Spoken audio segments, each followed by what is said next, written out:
All right, Shauna. Well, sports does have a long history of bleacher creature mentality. It was here at Rogers Centre just last year. All kinds of people were tossing beer onto the field. But why has this guy become Canada's most wanted?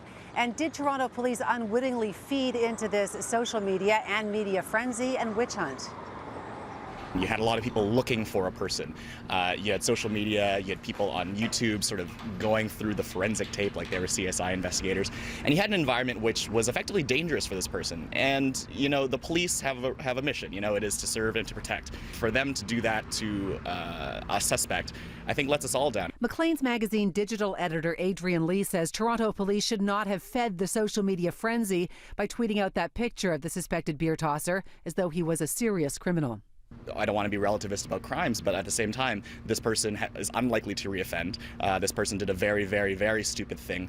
You know, this is not your sort of convenience store holdup. This is not your murder or your sexual assault. So I think we also have to realize the degree to which an online reputation and a reputation in general is at stake. If you are asking social media to help you find somebody, you also have to be aware that social media is already on the sort of a bloodlusty hunt for this person already. In fact, the online hunt, hate, and vilification has undermined the basic tenet of our justice system, innocent until proven guilty. It kind of grew like wildfire.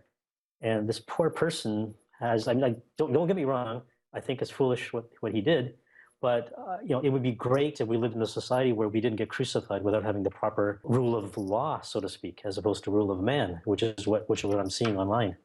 This public shaming is nothing new. We saw it in the search for the guys involved in the F and the P incident. More recently with the woman who tossed coffee at someone who called her out for parking in an accessible spot.